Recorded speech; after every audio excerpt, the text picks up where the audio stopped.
একই এলাকায় দুটি সাইবার ক্যাফে আছে, দুজনেরই একই ধরনের কম্পিউটার, একই প্রিন্টার, একই সার্ভিস, তবুও একটি দোকানে সারাদিন গ্রাহকের ভিড় আর অন্য দোকানে ঘন্টার পর ঘন্টা বসে থাকতে হয়। কেন এমন হয় আপনি কি জানেন? এই ভিডিওতে আপনি জানবেন। এর উত্তর লুকিয়ে আছে কিছু ছোট ছোট অভ্যাসের মধ্যে।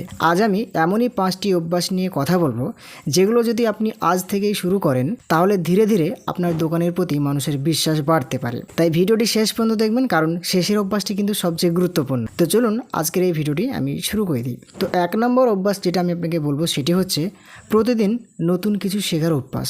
দেখুন, আজকাল প্রায় প্রতি মাসেই নতুন নতুন অনলাইন সার্ভিস আসে।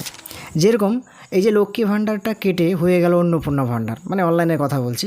এবার অন্নপূর্ণা ভাণ্ডার কীভাবে অনলাইনে অ্যাপ্লাই করতে হয়, এটা কিন্তু অনলাইনেই গেল। এটা কিন্তু অনেক মানুষ অ্যাপ্লাই করলো, অনেক মানুষ ঝাঁপিয়ে পড়লো কোথায়? অনলাইনে। ওটা হয়ে যাওয়ার পর আবার কিভাবে স্ট্যাটাস দেখবেন সেটাও কিন্তু আপনি অনলাইন থেকেই জানতে পারবেন। শুধুমাত্র অন্নপূর্ণা ভাণ্ডারে নয়, এখন সমস্ত কাজই অনলাইনে বেসিক্যালি আসছে। যে কাজই নতুন কিছু আসছে সেই কাজই কিন্তু অনলাইনে দিয়ে দিচ্ছে, সেটা আপনারা বুঝতে পারছেন। দেখা যাচ্ছে এই যে কৃষক বন্ধু আইডি, এটা আপনি কোথায় পাবেন? অনলাইন থেকে আপনি সার্চ করতে পারছেন।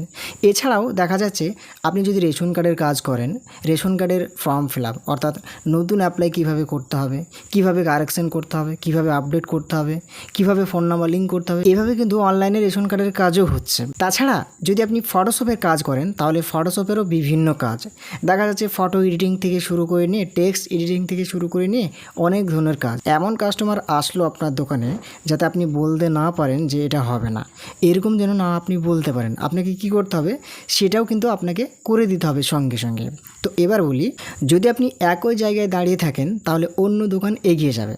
দেখা যাচ্ছে, আমি আপনাকে এক্সাম্পল হিসেবে বোঝানোর জন্য বলছি, দেখা যাচ্ছে আপনি রেশন কার্ডের একটা কাজ পারেন, সেটা হচ্ছে রেশন কার্ডের সাথে কিভাবে ফোন নাম্বার লিঙ্ক করতে হয়, এই কাজটা আপনি পারেন। অথচ রেশন কার্ডের আরও বিভিন্ন কাজ আছে, যেরকম কিভাবে নতুন অ্যাপ্লাই করতে হয়, কিভাবে কারেকশান করতে হয়, কিভাবে রেশন কার্ড ট্রান্সফার করতে হয়, কিভাবে ইকেওয়াইসি করতে হয়, এগুলোও কিন্তু রেশন কার্ডে হয়। এখন কোথায় হয়? অনলাইনেই হয়। তো এই কাজগুলোও কিন্তু আপনাকে পাশাপাশি জানতে হবে। আর রেশন কার্ডে যদি ব্যাপার হয় আপনাকে রেশন কার্ডের পুরোপুরি জানতে হবে। ভোটার কার্ডে যদি ব্যাপার হয় তাহলে আপনাকে ভোটার কার্ডের সব কাজই করতে হবে, যেরকম ভোটার কার্ড অ্যাপ্লাই, সংশোধন, ভোটার কার্ড শিফটিং, ভোটার কার্ডের সাথে ফোন নাম্বার আপডেট, এগুলোও কিন্তু আপনাকে জানতে হবে। তারপরেও পাশাপাশি আপনাকে নতুন যে কাজগুলো আসবে সেগুলোও কিন্তু আপনাকে শিখতে হবে, তাই না? মানে আমি যেটা আপনাকে বোঝাতে চাইছি সেটা হচ্ছে আপনি প্রতিনিয়ত অনলাইনের কাজ হোক আর যাই হোক না কেন, আপনাকে সবগুলোই আস্তে আস্তে শিখতে হবে। এবার আমি আপনাকে বলি, প্রতিদিন মাত্র 20 থেকে 30 মিনিট আপনি সময় দিন। প্রথমত ইউটিউব দেখুন। ইউটিউবে কিন্তু এখন সমস্ত কাজ আপনি নিজে নিজেই শিখে নিতে পারবেন। ইউটিউব থেকে কিন্তু আপনি জানতে পারবেন। কোনো কিছু ব্যাপার আপনি বুঝতে পারছেন না, সেটা আপনি ইউটিউবে সার্চ করুন সেই টাইটেল অনুযায়ী, দেখুন ইউটিউব থেকে আপনি পেয়ে যাবেন। তাই নতুন সরকারি পোর্টাল সম্পর্কে জানুন, নতুন সফটওয়্যার শিখুন। আজ যা শিখবেন সেটাই আগামীকাল আপনার আয়ের নতুন সুযোগ হতে পারে। বোঝা গেল? তাই মনে রাখবেন, যে দোকানদার শেখা বন্ধ করে, অনেক দোকানদার আছে শিখতেই চায় না, এই একটা নিয়েই পড়ে থাকে। আধার কার্ডের সাথে কিভাবে ডকুমেন্ট আপডেট করতে হয় এটাই শিখলো, কিন্তু কিভাবে আধার কার্ড বুকিং করতে হয়, এনরোলমেন্ট বুকিং করতে হয় সেটা আর দেখলো না। কিভাবে আধার কার্ড স্ট্যাটাস চেক করবে সেটা আর দেখলো না। কিভাবে এনরোলমেন্ট আইডি দিয়ে স্ট্যাটাস চেক করা হয় আধার কার্ডের সেটা আর দেখলো না।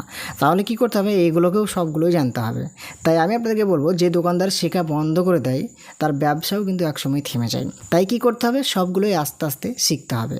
তাহলে 1 নম্বর যে অভ্যাস সেটাও কিন্তু আপনি জানতে পেরে গেলেন। অন্য দোকানগুলো কেন চলছে, সেই দোকানগুলো আগে কেন বেড়ে যাচ্ছে, আপনি এবার বুঝতে পেরে গেছেন। এবার অভ্যাস নাম্বার 2 আমি যেটা আপনাকে বলবো সেটি হচ্ছে প্রতিটি গ্রাহককে ভিআইপি মনে করা। এবার আমি আপনাকে বলি এটা কি। একজন গ্রাহক যদি মাত্র 20 টাকার প্রিন্ট করাতে আসেন অথবা 10 টাকার প্রিন্ট করাতে আসেন, তবুও তাকে আপনি গুরুত্ব দিন। কারণ আজ তিনি 20 টাকার কাজ করাতে এসেছেন, কিন্তু আগামী মাসে হয়তো 2000 টাকার কাজ নিয়ে আসতে পারেন। বোঝা গেল? তাই আপনাকে কি করতে হবে? প্রতিটা কাজকে হাসি মনে নিতে হবে এবং সম্মানের সাথে করে দিতে হবে। আর যদি তিনি আপনার ব্যবহার পছন্দ করেন তাহলে আরও কয়েকজনকে আপনার দোকানের কথা বলবেন। মনে রাখবেন, গ্রাহক শুধু টাকা নয়, বিশ্বাসও নিয়ে আসেন। এবার আমি আপনাকে বলি অভ্যাস নাম্বার 3, সেটি হচ্ছে প্রতিদিন দোকান গুছিয়ে শুরু করা। দেখা যাচ্ছে সকালবেলায় আপনি দোকান খুললেন, 10 মিনিট আপনি সময় দিন সেই দোকানে। কম্পিউটার পরিষ্কার রাখুন, প্রিন্টারের কাগজ আছে কিনা দেখুন, ইন্টারনেট চলছে কিনা সেটাও আপনি পরীক্ষা করুন, কালি, ল্যামিনেশন পাউচ, A4 পেপার সব ঠিক আছে কিনা আপনি দেখে নিন। দিনের শুরুটা যদি গোছানো হয় তাহলে কাজের মধ্যেও সমস্যা কম হবে। দেখা যাচ্ছে আপনি সকালে এগুলো দেখলেন না যে কালি কোনটার কম আছে, কোনটা বেশি আছে, কোন কাগজটা নেই, ঠিক আছে, কম্পিউটার এদিক ওদিক হয়ে আগোছালা হয়ে আছে। এইগুলো যদি আপনি আগে থেকেই ঠিকঠাক করে রাখেন, আমি যেটা বোঝাতে চাইছি আপনাকে, দেখা যাচ্ছে একটা কাস্টমারের আপনি কাজ করে দিচ্ছেন, ওই টাইমে আপনার কাগজটা শেষ হয়ে গেল, ঠিক আছে। তাহলে এই জিনিসটা যদি আপনি আগে রেডি করে রাখতেন, যাতে কাস্টমারের সামনে এটা না শেষ হয়, যদি আপনি সেটা আগে থেকে গুছিয়ে রাখতেন, তাহলে যে জিনিসটা হতো কাস্টমারের সামনে সেটা শেষ হতো না। সেটা তো আপনি স্টকে রেখে দিয়েছেন, তাই না? তাই আপনাকে কী করতে হবে, দিনের শুরুটা যদি গোছানো হয় তাহলে কাজের মধ্যে কোনো সমস্যা হবে না, ঠিক আছে, গুছিয়ে গাছিয়ে রাখতে হবে। এবার 4 নম্বর যে অভ্যেসটা আমি আপনাকে বলবো সেটি হচ্ছে প্রতিদিন আয় ব্যয়ের হিসাব লেখা। দেখা যাচ্ছে আজকে আপনার যত টাকা আর্নিং হলো বা ইনকাম হলো, অনেক দোকানদার দিনের শেষে কত টাকা আয় হলো, কত টাকা ইনকাম হলো, কত খরচ হলো কিছুই লিখে রাখেন না, ওইভাবেই চলে যায়, সেই হিসাব আর বুঝতে পারে না। আমি আপনাকে বলি, এতে যে সমস্যাটা হয় সেটা হচ্ছে মাস শেষে বোঝাই যায় না লাভ হয়েছে নাকি ক্ষতি হয়েছে। হিসাব না রাখলে এরকমই হবে। তো আমি আপনাকে একটা সাজেস্ট করব, সেটি হচ্ছে একটি ছোট খাতা রাখুন, প্রতিদিন লিখুন আজকে কত আয় হলো, কোথায় খরচ করলেন, কত টাকা খরচ হলো, কেমন আয় হয়েছে, কেমন খরচ হয়েছে, আপনি লিখলেন।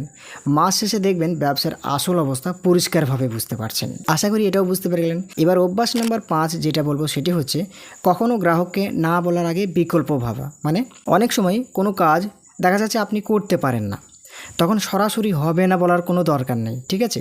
হবে না বলার বদলে আপনি এই কথা বলুন যে এই কাজটা এখন আমার কাছে সম্ভব নয়। মানে আপনি তাকে এইভাবেই বলুন যেন আপনি খুব বিজির মধ্যে আছেন, মানে সেরকমভাবে কথার ঢংটা বলুন, ঠিক আছে, যে এই কাজটা আমার কাছে এখন সম্ভব নয়, তবে আমি চেষ্টা করছি বা চেষ্টা করে দেখছি।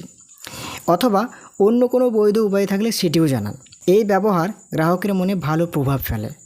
সব কাজ সবসময় সম্ভব নাও হতে পারে। তো এবার আমি আপনাকে বলবো, একটি সফল সাইবার ক্যাফে শুধু ভালো কম্পিউটার বা ভালো প্রিন্টার দিয়েই তৈরি হয় না, এটি তৈরি হয় প্রতিদিনের ছোট ছোট ভালো অভ্যাস দিয়ে। আজকের এই 5টি অভ্যাস যদি ধীরে ধীরে নিজের জীবনে আনতে পারেন, তাহলে আপনার দোকানের সুনাম বাড়তে পারে এবং নিয়মিত গ্রাহকও বাড়তে পারে। আপনার মতে সবচেয়ে গুরুত্বপূর্ণ অভ্যাস কোনটি?